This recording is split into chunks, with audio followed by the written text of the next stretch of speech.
Alors, tu sais quoi? J'ai toujours un facteur chance dans mon malheur, j'ai remarqué.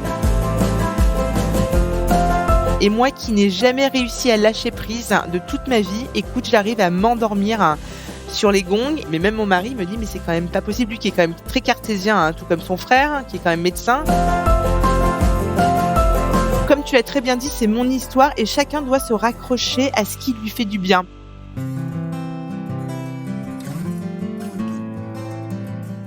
Bonjour, je suis Delphine Rémy et je vous accueille sur le podcast Naître princesse, devenir guerrière.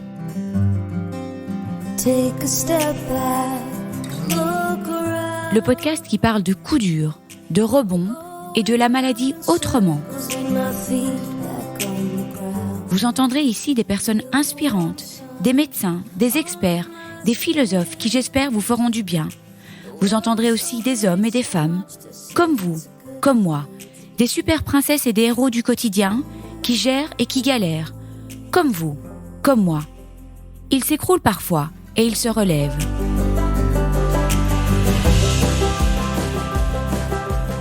Le parcours de Marie-Claire n'était vraiment pas simple. Elle parle même d'une véritable descente aux enfers.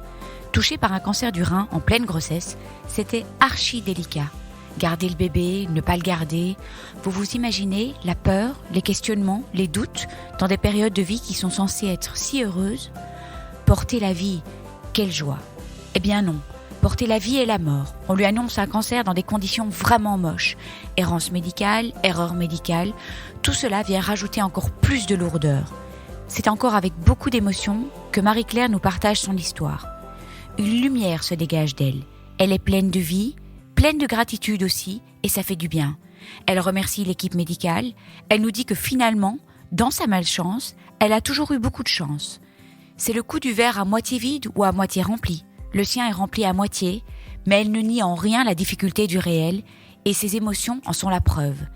Elle a été très bien entourée, des bonnes personnes au bon moment, des personnes qui lui ont sauvé la vie et celle de son bébé, dont un chirurgien dont elle se souviendra toute sa vie. Marie-Claire partage avec nous ce qui l'a aidée et ce qui l'aide encore, notamment par rapport à la peur de la récidive, car elle a un suivi très très très soutenu. Elle nous parle de méditation, de Reiki, de tout ce qui lui permet de lâcher prise et de lui apporter du bien-être à côté de la médecine conventionnelle. Son message: chacun doit se raccrocher à ce qui lui fait du bien. Raccrochons-nous à ce qui nous fait du bien, je confirme. Elle regrette juste une chose, de ne pas avoir rencontré de personnes qui avaient vécu la même chose qu'elle jusqu'il n'y a pas si longtemps. Elle n'était pas prête et incapable de prononcer le mot cancer et donc incapable d'en parler. Aujourd'hui, elle affirme qu'elle aurait adoré faire partie d'un groupe de soutien ou tout simplement être sur les réseaux sociaux, plutôt pour en parler, briser les tabous et avoir autour d'elle des exemples de personnes qui allaient bien pour lui donner confiance et espoir. Un témoignage touchant et plein de vie. Je vous souhaite une bonne écoute. Bonjour Marie-Claire. Bonjour Delphine. Merci Marie-Claire de m'avoir contactée pour passer sur le podcast. Écoute, j'ai été vraiment hyper touchée et très très très marquée par ton histoire et par cette petite vidéo pleine de vie, pleine d'espoir que tu m'as envoyée. Comme ça, je me suis dit, je pense que tu m'as même pas demandé la procédure. En fait, tu m'as directement envoyé une vidéo. Je me suis dit, plein de vie, plein d'espoir. Et je t'ai contactée tout de suite. Et puis, ça a accroché tout de suite. Et puis, tu as une histoire quand même un peu particulière, assez différente des autres. Et c'était très important pour moi de te donner la parole. Alors, j'aimerais que tu te présentes comme tu veux, mais évidemment un petit peu avec ton parcours médical. Et puis tu me dis ce que tu veux, toi, tes passions, voilà. Tu te Bien présentes sûr. comme tu veux. Eh ben, bonjour Delphine, donc Marie-Claire, 39 ans, je suis maman d'une petite Gloria. Voilà, son prénom n'est pas arrivé par hasard. Je suis mariée avec mon mari depuis maintenant 3 ans. Enfin, ça va faire 3 ans et lui non plus n'est pas arrivé par hasard dans ma vie. Alors ma vie, au commencement de ma vie, donc tout s'est très bien passé jusqu'à mes 18 ans. En fait, j'ai eu des traumatismes qui m'ont vraiment affectée et qui, je pense, ont fait que ma tumeur cancéreuse s'est développée ces dernières années. Voilà. À partir de 18... ok, c'est développé ces Ouais. dernières années, mais donc des Oui, traumatismes des vécus à partir de... Ouais. Exactement. Et puis, des événements assez compliqués aussi, vécus avec une certaine récurrence, hein. C'est ça, une certaine récurrence de 10 ans. Alors tous les 10 ans, c'est très cyclique chez moi. Je vais commencer par le premier événement. En fait, le 1er janvier 2002, j'ai accouché d'un petit, bébé, d'un petit garçon qui était mort dans mon ventre. En fait, je ne savais pas que j'étais enceinte. On appelle ça le fameux déni de grossesse. On a du mal à le croire. Finalement, j'ai su que j'étais enceinte le jour où j'ai accouché. Donc voilà, ça a été mon plus gros traumatisme et ma plus grosse culpabilité parce que finalement, même si je n'étais pas au courant, de cette grossesse, c'est moi qui l'ai portée. Donc j'ai eu pendant de longues années, hein, cette culpabilité de mort sur mon enfant, sur mon premier enfant. Voilà. Oui, alors c'est clair qu'on va pas parler de déni de grossesse, mais c'est Mmh. vrai que c'est un sujet, à part entière, donc c'était à combien de temps, en fait? J'étais Le enceinte de 8 mois et demi. Oui. Lorsque j'ai accouché, en fait, juste mon regard s'est arrêté 30 secondes. J'ai juste vu que c'était un petit garçon. Il avait beaucoup de cheveux et puis après tout est allé très, très vite. On m'a emmenée à l'hôpital. C'est là où on m'a fait, un curetage et qu'on m'a dit, de combien de mois j'étais enceinte. Alors on n'a pas pu faire d'autopsie. On ne sait pas de quoi il est mort parce que ça faisait un petit moment qu'il était décédé dans mon ventre. Dur, Dur, Marie-Claire, oui, dur. vraiment dur. Et ça, c'était il y a 20 ans alors, c'est ça? Oui, Il y c'est a 20 arrivé le ans. 1er janvier 2002. Oui, Donc je te laisse imaginer, hein. Tu vois, même si je suis maman aujourd'hui, le 31 décembre au soir, le 1er janvier, j'aurai toujours, une oui, pensée pour lui. Voilà, parce qu'il a fait partie de moi, il a vécu en moi et aujourd'hui, j'arrive à en parler avec beaucoup plus de lumière en moi. Voilà, j'ai arrêté de culpabiliser. Voilà, j'avance. tu avances, dans l'après-interview, là, j'étais vraiment scotchée par tout ce chemin que tu fais parce qu'il y a eu beaucoup, et puis 10 ans plus tard, il y a eu encore un autre événement. Voilà, 10 ans plus tard, en fait, je suis née avec un souffle-cœur. Je tiens à rassurer tous les auditeurs, les souffle-cœurs sont bénins, hein, vraiment, moi, je fais partie des 3 de la population où lorsqu'il s'est refermé, en fait, un excédent de peau s'est formé dans le ventricule droit et donc en fait, mon ventricule droit s'est atrophié et en fait, j'ai subi une opération à cœur ouvert. 10 ans après, voilà, pour justement m'enlever ce bourgeon, dans le ventricule parce que la pression était de 120 alors que normalement la pression est de 0. Donc voilà, donc j'ai dû subir une opération à cœur ouvert à l'âge de 28 ans pour justement guérir mon cœur. Guérir mon cœur, non? Oui. Je pense qu'on va parler encore de guérir son cœur dans la deuxième partie du podcast, mais Exactement. oui. Mais Oh on là se là! relève, on se relève encore une fois et là, je me suis dit: «Bon, bah, c'est bon, ça y est, la vie ne m'a pas épargnée, mais c'est bon, ça y est, je pense que j'ai donné, j'ai eu mon lot, donc on continue». Donc la vie, elle continue. Je voyage, je fais des rencontres, voilà, toujours en me disant qu'aujourd'hui, je suis quand même bénie des dieux. J'arrive à m'en sortir et puis, en mars 2021, donc test de grossesse et là formidable, j'apprends que je suis enceinte, sachant que j'avais toujours dit à mon mari: «Tu verras avec le traumatisme que j'ai eu le 1er janvier 2002, je n'arriverai pas à tomber enceinte, rapidement». Voilà Ah, et puis finalement, 6 mois après s'être mariés, le miracle arriva, je tombe enceinte, génial. Je lui fais la surprise, il est ému aux larmes, je l'ai d'ailleurs filmé, je l'ai gardée, je la conserverai à vie cette vidéo. oh! C'est marrant, hein, parce que petite anecdote, en fait, avant de tomber enceinte, on va chez des amis.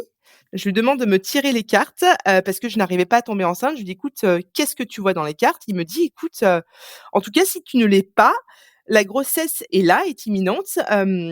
Il continue son tirage et puis là, je vois son regard s'assombrir. Il me dit: «Par contre, tu vas avoir des complications au niveau de ta grossesse». C'était qui? De C'était un ami qui te tirait Oui, les oui, cartes? c'était un Oui. très bon ami à moi, hein. Ce n'est pas du tout son métier, il a ses agences immobilières, mais il adore ça. Il me dit: «Voilà, par contre, tu vas avoir de bonnes complications, mais la grossesse ira au bout». Alors moi, les complications, je pensais que je serais alitée, que voilà, enfin les complications d'une grossesse C'est standard. vachement risqué de dire des trucs comme ça, mais bon, Mais oui, mais voilà. même lui ne savait pas quel genre de complications parce que ça, les cartes ne te le disent pas. 4 jours après, test de grossesse, génial, je suis enceinte. 2 semaines après, je vais pour faire mon échographie de datation et là, je sais pas ce qui s'est passé chez cette échographe formidable. En fait, elle a décidé de me faire une échographie des reins. En fait, elle s'est dit: «Bon, je vais aller voir ce qui se passe du côté des reins». En fait, c'est pour la petite histoire, c'est une ancienne interne de Léon Bérard. Donc je pense que dans sa vie de médecin, elle a dû avoir un traumatisme et donc du coup, elle s'est dit: «Je vais lui faire une échographie également au niveau des reins». Mais il y avait pas de raison? Non, Tu il n'avais n'y avait aucune plainte? non Oh, c'est et fou quand même, hein. On voit pas les reins en fait, quand non on fait parce une échographie. Oui, c'est derrière quoi. oui, c'est derrière parce que normalement l'échographie, c'est une échographie, vaginale et là, en fait, elle s'est dit: «Non, je vais également lui faire une échographie du ventre». et là, je vois son regard s'assombrir. Donc je commençais à comprendre, hein, ce qu'est qu'un regard assombrir et là, elle me dit: «Mais, vous avez des problèmes de reins dans la famille?» Je lui dis: «Bah, non» et là, elle regarde, elle me dit: «Bah, écoutez», elle voyait plein de kystes, plein, plein, plein, plein de kystes et là, bien évidemment, moi, je suis rentrée en zone de panique et là, je me suis dit: «Bon», je suis ressortie, elle me dit: «Bon, quand même, il faut aller faire une IRM». Elle me dit: «Ce sont des lymphangiomes kystiques, c'est très rare, hein». OK, je sors en Oh, pleurs, j'appelle mon mari et là, je lui dis: «Écoute, ça va pas, ça va pas, ça va pas». Il m'appelle, il vient me chercher et en fait, pourquoi je n'ai pas rencontré mon mari par hasard, c'est que mon beau-frère, en fait, terminait ses études en oncologie. Donc en fait, il est cancérologue. Voilà, donc ouais et donc du coup, là, il appelle Henri et Henri, tout de suite, il nous donne un petit peu, voilà, il essaye de nous rassurer. Donc pour avoir une IRM, c'est très, très long et puis finalement, j'arrive à avoir une date. Donc également, j'avais mes tu pouvais rendez-vous de tu pouvais grossesse pas tu pouvais pas vraiment avoir une IRM avec un bébé dans le ventre, si? et si, Ah. sauf qu'elle n'était pas injectée. On m'a Ah pas oui, injecté OK. de produit de contraste OK, oui. et là, le mois de mai arrive, on me fait cette IRM. Au départ, j'y vais avec l'une de mes meilleures amies qui me dit: «Non mais t'inquiète pas, ce seront des kystes, t'inquiète pas, tout va bien se passer, ce n'est rien, ce n'est rien». OK, je passe l'IRM. Là, je sors, elle avait dû partir et puis là, je vois pas mon mari et puis je le vois, finalement après je le vois dans une petite salle. Le médecin m'appelle et là, je me suis dit: «Ça pue». Je m'assois, elle me dit: «Asseyez-vous» et là, elle me regarde et là, elle me dit: «Bon, en gros, les nouvelles ne sont pas très bonnes». Elle me dit: «Je vais employer un mot barbare, vous avez une forte suspicion de néphroblastome». Elle me sort le terme, Oui, sans même avoir le retour des biopsies et je lui dis: «Qu'est-ce que c'est?» Elle me dit: «C'est un cancer du rein qui se oui. développe principalement chez les enfants». Donc on sait le traiter chez l'enfant, mais chez l'adulte, c'est extrêmement rare. En gros, ils ne savent pas vraiment comment le traiter. En fait, la spécificité du néphroblastome, c'est qu'il y a des lésions parce qu'ils avaient vu des lésions au foie. Donc il y a des lésions au foie et aux poumons. Oh là là. Je regarde mon mari, je lui dis: «Mais» je le regarde avec une intensité, je lui dis: «Mais je vais mourir?» Là, il me dit: «Ben non, tu ne vas pas mourir» et elle, elle me regarde en me disant: «Je peux pas vous dire». Oh purée, quelle horreur. Et là, le sol, c'est, je suis désolée, hein, mais là, le sol, c'est littéralement, Quelle horreur. dérobé, moi enceinte. Enceinte de combien de temps là? J'avais même pas encore fait mon échographie du 1er trimestre Oh. et là, je me suis dit: «En plus de perdre mon bébé, bah, je vais perdre la vie». Et bah, du coup, il a fallu, s'armer. Je me suis entourée, de toutes les énergies positives. Mes parents, j'avais dit à ma sœur: «Surtout tu ne dis rien à mes parents pour le moment. Tu dis rien aux parents, tu te tais». Donc j'ai dû m'entourer d'ondes ultra positives et le lundi qui a suivi, je rentre à l'hôpital pour me faire la première biopsie du foie. Mais quel enfer, Marie-Claire, donc Et oui, des jours d'attente en plus, quoi. des jours d'attente. Des jours C'est d'attente, ils pouvaient pas me faire passer de insupportable. scanner, de TEP scan parce que j'étais enceinte, donc première biopsie du foie. Je ne savais pas ce que c'était qu'une biopsie, je connaissais le terme, mais c'était la première. Et là, je me suis dit: «Oh mon Dieu», une douleur, ah ouais, donc je pleurais, donc heureusement qu'il y a eu une énorme bienveillance au niveau du personnel médical, vraiment pour le coup, de toute façon, c'est eux qui m'ont sauvée à chaque fois. J'en ressors, j'attends les résultats, 15 jours, donc entre-temps, je fais l'échographie, du 1er trimestre, donc la grossesse, se développe bien et là non, je me rappelle le jour de la première écho, je reçois, le mail de l'hôpital non, l'appel de l'hôpital en me disant: «Bon, bah, il n'y a rien, il n'y a rien». Par contre, ils s'attendaient tellement à ce qu'il y ait des lésions cancéreuses qu'ils m'ont dit: «Non, mais il y a une autre partie du foie qu'on n'a pas, biopsiée, il faut y retourner». Oh mais c'est pas possible. Deuxième, alors là, j'y retourne, deuxième biopsie du foie et là, le problème, c'est que Et on fait pas des biopsies du rein? eh ben, Sans non, pas tout de suite, parce que le rein, le problème, c'est que c'est un organe qui allait beaucoup saigner, c'était trop délicat. Donc d'abord, on devait s'assurer du foie, savoir si c'était cancéreux avant d'intervenir sur le rein. oui, puis j'imagine que toute la complication, c'est la grossesse en plus, quoi. Mmh. C'est la grossesse qui a été très compliquée. Donc du coup, on me biopsie le rein, sauf que, là où on me fait les prélèvements, c'était vraiment à côté de la vésicule. Horrible. On me fait, 4 ponctions, je retourne dans ma chambre jusqu'en fin de journée, j'ai très mal. J'avais vraiment des douleurs qui s'étendaient de l'épaule, jusqu'au bas-ventre. J'étais irradiée de douleur et là: «Non, non, mais ne vous inquiétez pas, c'est normal». Donc là, je rentre le soir. Le lendemain, l'hôpital me rappelle en me demandant si tout va bien. Je dis: «Non, non, j'ai vraiment mal». «Oh non, non, mais ne vous inquiétez pas, en gros, c'est normal», OK. Sauf que j'avais vraiment des douleurs, très vives, Anormal. anormales. Les jours se poursuivent et dans la nuit, une douleur proche de l'évanouissement. Je me suis dit: «Ça y est, je vais crever quoi, c'est pas possible». Jacques se réveille, donc là, on appelle le SAMU en fait. Ils arrivent, on me conduit à l'hôpital, on me fait, tous les examens possibles, inimaginables et là finalement, ils ne voient rien. Ils ne voient rien, ils me font sortir de l'hôpital, on appelle un Uber pour rentrer chez nous et là, en plein milieu de la descente de l'hôpital, je dis au chauffeur de s'arrêter parce que j'avais une envie de vomir. Je descends, je vomis du sang. Là, je demande, au chauffeur de nous remonter à l'hôpital et non, il n'a pas voulu tout simplement parce qu'il ne voulait pas que je lui dégueulasse, son taxi, donc on a dû remonter à l'hôpital de la Croix-Rousse à pied. Là, je retourne et là, on me dit: «Bon, écoutez, on va vous faire une gastroscopie». Mon Dieu, une gastroscopie pour voir s'il y a pas des lésions à l'estomac, voir ce qui se passe C'est l'enfer parce que là, il y a des longues journées qui passent, quoi. et c'est ce que je te disais, tu vois? C'était ça mon début de commencement de descente aux enfers. Je me suis dit: «Mais mon Dieu, mais quand est-ce que ça va s'arrêter?» Là, on me fait la gastroscopie. Pendant que j'avais le tuyau, je sermonnais, le médecin en disant: «Ne me dites pas le mot lésion, ne me dites pas le mot lésion». Il fait: «Non, non, écoutez, pas de lésion, vous avez un tout petit ulcère». Bon, super, donc du coup, on me donne un traitement pour traiter Il y l'ulcère. avait de quoi avoir un ulcère, quoi. Ça, c'est Ah, ah non, mais complètement. quand est-ce que tu as su pour le rein? Et Heu, quand j'ai su pour le rein, donc en fait, la deuxième biopsie s'est aggravée. Je suis restée 10 jours à l'hôpital, je suis devenue jaune. J'étais sous morphine pendant 10 jours. On m'a transférée à Lyon Sud et c'est là où mon beau-frère oncologue a dit: «Non mais là, il faut que les choses, accélèrent parce que c'est beaucoup trop long». Donc c'est lui qui m'a trouvé l'hôpital adéquat et surtout le médecin adéquat, mon oncologue qui est formidable, le docteur Maillet et c'est lui qui a pressé les choses et on m'a fait la biopsie du rein et c'est là où on a découvert effectivement que ce n'était pas bénin, c'était un carcinome et non un néphroblastome.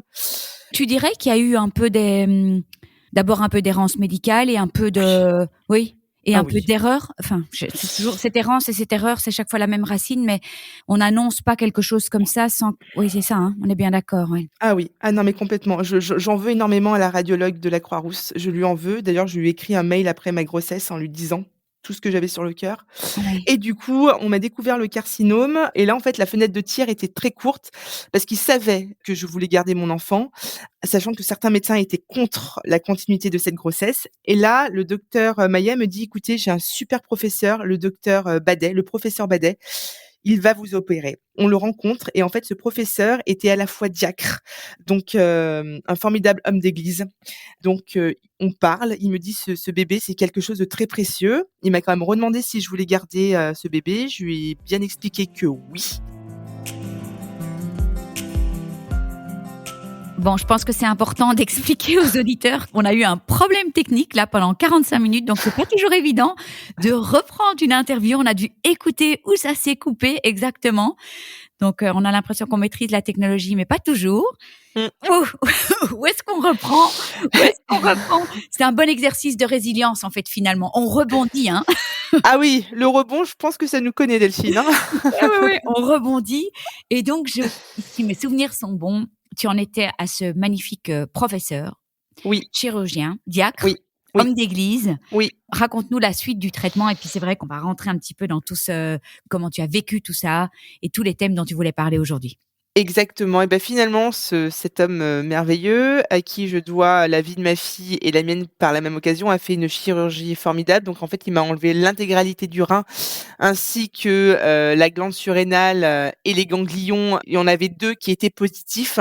Il a eu le nez creux, donc il m'a tout enlevé et la chirurgie, s'est très, très bien passée. Puis surtout, c'est que mon bébé était toujours là dans mon ventre.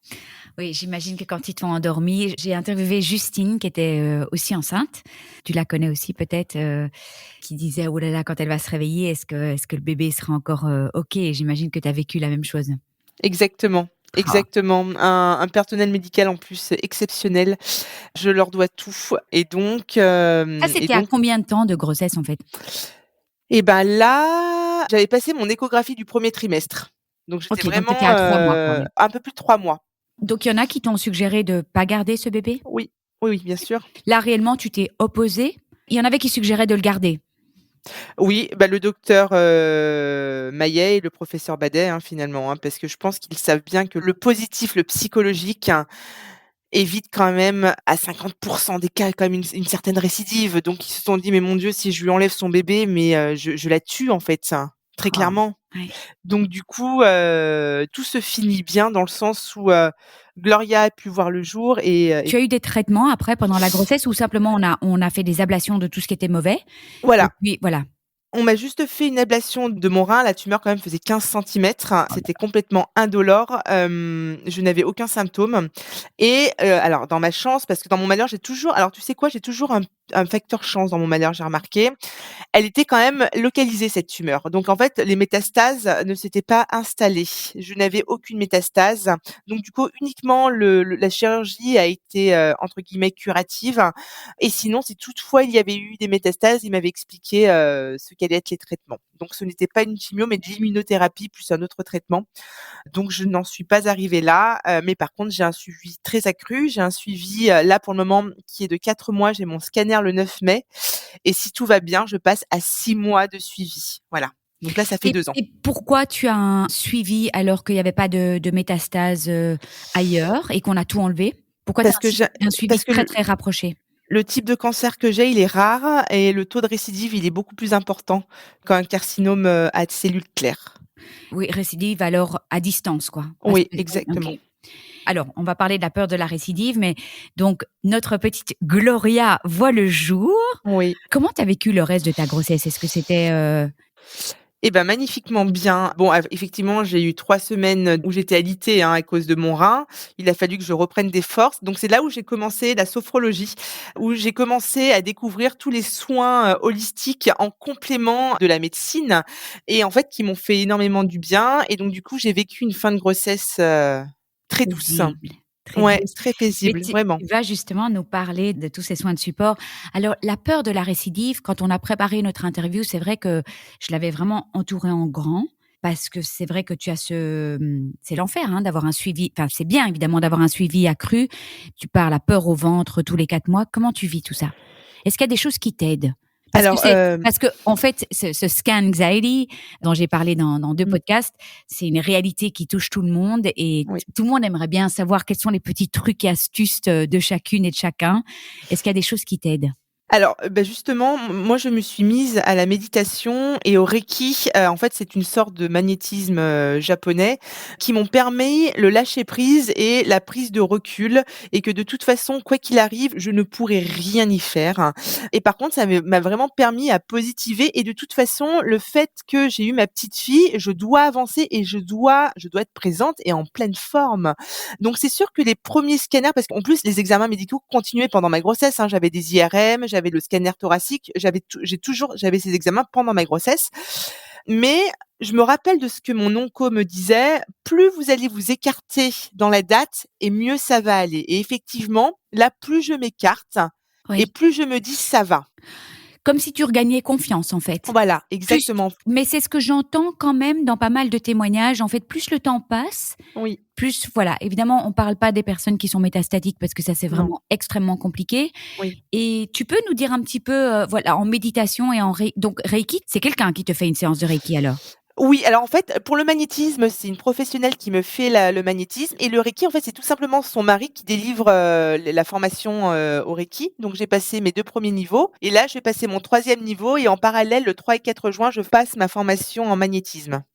Et donc ça veut dire que tu te le fais à toi-même alors? Ouais, je me le fais à moi-même et moi qui Et n'ai c'est jamais réussi à lâcher prise de toute ma vie, écoute, j'arrive à m'endormir, sur les gongs, mais même mon mari me dit: «Mais c'est quand même pas possible», lui qui est quand même très cartésien, hein, tout comme son frère, qui est quand même médecin. ouais.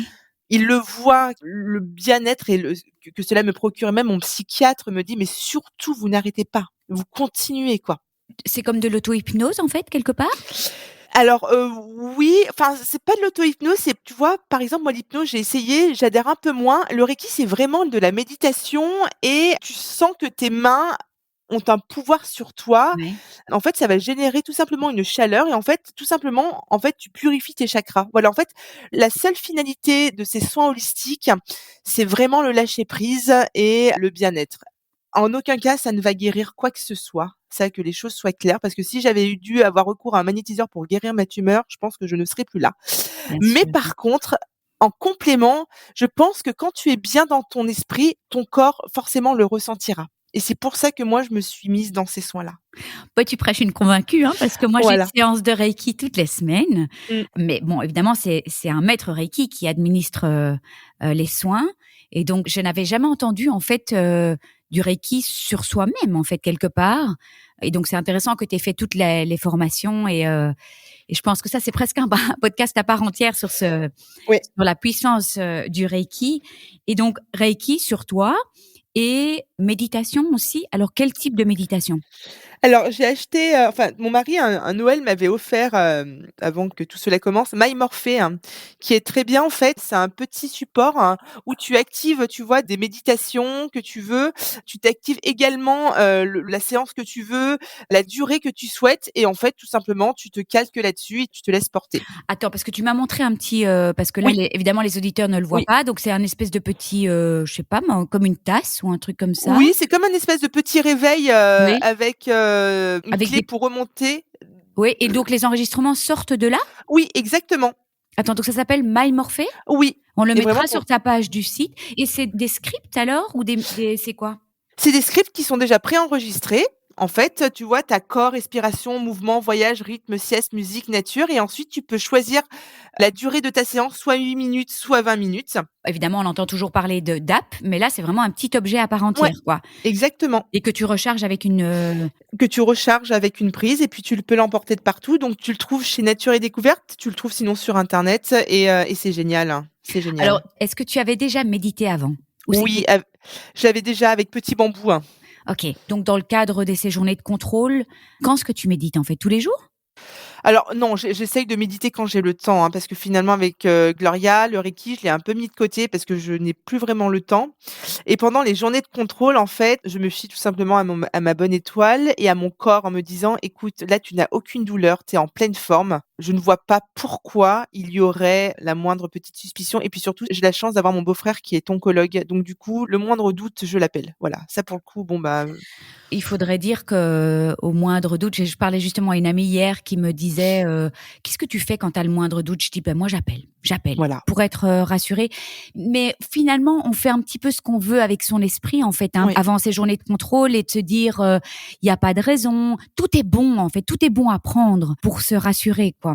Et justement, je vais rebondir sur une chose, la voyante, je suis allée voir, enfin, quand j'étais à l'hôpital, il y a une voyante que j'avais été voir en 2013, que beaucoup d'amis sont allés voir, donc elle est vraiment très forte. Alors après, on y croit ou pas, hein, Bah, après écoute, c'est ton histoire et tu la c'est mon partages, tu histoire, vois? Voilà. exactement. Donc, moi, mon mari, typiquement, bon, il a du mal à y croire, mais typiquement, quand tout allait très mal, quand, je commençais à aller très, très mal, j'avais envoyé, l'une de mes amies aller voir, justement cette fameuse voyante. Elle est toujours tombée très, très juste. Donc là, elle lui a toujours dit: «Non, mais tout va bien se passer» et bizarrement, tu sais quoi, Delphine? Je me raccroche à ça et ça me fait du bien. En fait, je pense que, comme tu l'as très bien dit, c'est mon histoire et chacun doit se raccrocher à ce qui lui fait du bien. Et moi, justement, le magnétisme, les soins holistiques et cette voyante finalement, que je ne vais pas voir non plus, tout le temps, hein, que je vais voir une fois par an, et ben, j'ai besoin de me raccrocher à ça pour aller mieux. Et finalement, ce qui compte, c'est ce que ton cerveau va emmagasiner et toutes les ondes positives que tu vas lui envoyer. Voilà. Mais je suis tout à fait d'accord avec toi et puis voilà, si ces paroles te font du bien et Oui, ça génère, beaucoup d'ondes positives, beaucoup oui. d'espoir et tout ça, Mmh. pourquoi pas, hein? Il y a pas de enfin voilà, tu vois, j'ai déjà eu recours aussi à ça, voilà, à de la voyance aussi et ça me faisait du bien, alors il y a rien qui est scientifiquement prouvé, Non. en fait, peu importe et j'entends que tu crois fortement à la médecine conventionnelle Ah! et voilà et que ça te fait du bien d'introduire toutes ces petites choses, Mais heu c'est eux, hein, c'est mes médecins qui m'ont sauvée aujourd'hui, c'est pas le magnétisme, hein, attention, hein. Si j'étais pas tombée sur Lionel Badet, sur Denis Maillet, je pense que j'aurais mal fini, mais aujourd'hui, c'est la médecine qui m'a sauvée. Attention, c'est ça, en fait, il faut surtout pas se dire que le magnétisme va sauver des vies, hein. Donc Marie-Claire, j'entends qu'il y a le reiki, qu'il y a la méditation. Qu'est-ce qui t'aide encore, énormément aujourd'hui? Eh ben, l'importance de faire partie d'un groupe de personnes qui ont le même vécu que toi et quand je te dis le même vécu, c'est le cancer, tu vois? Par exemple, je ne serais pas allée, dans un vécu de personnes avec des maladies neurodégénératives. J'ai besoin d'échanger avec des personnes qui ont eu des cancers ou qui malheureusement encore se battent contre la maladie parce que j'ai l'impression qu'on se reconnaît, on arrive à s'identifier à eux et on arrive à s'apporter tout le bonheur, tout l'amour, enfin pas le bonheur, mais tout l'entraide nécessaire pour qu'on arrive à gravir cette montagne, quoi, qui est quand même une sacrée montagne, Delphine. Mais attends, ta petite, elle est née quand? Elle est née le 24 novembre. Ah oui, donc oui, c'était donc il y a pas si longtemps en fait, tout ça. Donc, Le 24 novembre 2021, oui. est-ce que tu as fait partie de groupes de soutien et tout ça juste après, ou c'est seulement maintenant en fait, un peu plus tard? C'est seulement maintenant, en fait, parce Pourquoi? qu'avant ouais, c'est seulement maintenant parce qu'avant, tu vois, typiquement, je n'arrivais pas à prononcer le mot cancer. Pour moi, j'avais eu une tumeur. Après, à la fin de tumeur, je rajoutais tumeur cancéreuse et ce n'est que plusieurs mois après où j'ai pu enfin prononcer le mot cancer. Donc ce n'est que lorsque j'ai prononcé le mot cancer que j'ai pu enfin aller chercher, d'autres personnes qui avaient eu le même parcours. J'ai eu la chance d'être tombée sur toi et d'être tombée sur Résilience, Oui. qui m'apporte beaucoup dans mon quotidien et puis on ne se sent pas seul surtout et je crois que c'est le plus important. Parce que même si, mes amis, mon mari sont là au quotidien, mais ils n'ont pas vécu ce que toi tu as vécu. Là, tu prêches aussi une convaincue Voilà. de nouveau. Mais est-ce que tu auras un conseil à donner peut-être aux personnes, parce qu'il y a eu 1 an et demi finalement sans rejoindre des groupes comme ça. Est-ce que tu penses que tu te serais senti mieux si tu avais rejoint des groupes comme ça plus tôt, ou tu étais Oui. tellement occupée avec ton bébé? J'aurais aimé les rejoindre plus tôt finalement parce qu'ils m'ont énormément, nourrie et puis surtout, c'est que je me rends bien compte qu'aujourd'hui le cancer, alors certes, c'est grave, mais la médecine, elle a énormément évolué et on le voit au travers, des anciens malades ou même des malades actuels. Et ben, ils vont bien, tu vois? Enfin, tu vois, si je l'avais eu ce groupe bien avant, et ben, je me serais sentie peut-être mieux tout de suite. Ouais. Donc c'est Tu un vois, un ils vont conseil. bien entre guillemets parce qu'ils en parlent. En fait, ils n'ont plus peur d'en parler et surtout, c'est que le cancer ne doit plus être tabou, en fait, c'est ça. Oui, oui, oui, écoute, c'est un chouette message pour les personnes qui sont seules. Mmh. Après, je trouve que la beauté des réseaux sociaux, de tous ces podcasts, de ces groupes de soutien, c'est quand même magique, et on réalise à quel point il y a beaucoup de personnes qui sont réellement physiquement seules et seules dans la maladie, même si bien entourées. Donc voilà, c'est un chouette, et là, j'entends que tu as rejoint un programme résilience. Oui, Donc voilà, génial. programme d'activité physique, donc c'est génial. Écoute, c'est super. J'ai noté dans mes petites, je vois dans mes petites notes que tu parles de baptême.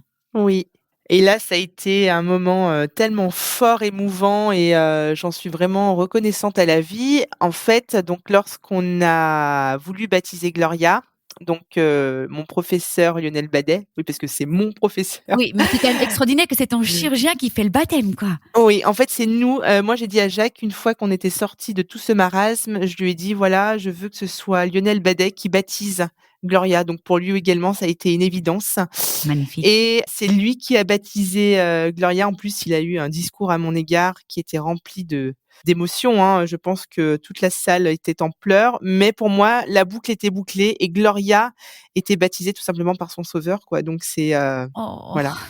Mmh, c'est génial. voilà. Est-ce que le prénom Gloria est arrivé comme une évidence, non? Oui. Ah oui. Oh. Ah oui, je voulais que son nom, que son prénom ait un sens, vraiment ait un sens à son histoire et c'est vrai que j'ai toujours adoré, Gloria, comme prénom et voilà, je me suis dit: «Mais ce sera ton histoire ma chérie». Comment est-ce qu'elle est, cette petite? Une battante? Ah oui, elle est géniale, elle ne se laisse pas faire, elle a son petit caractère et surtout c'est un véritable rayon de soleil, au quotidien.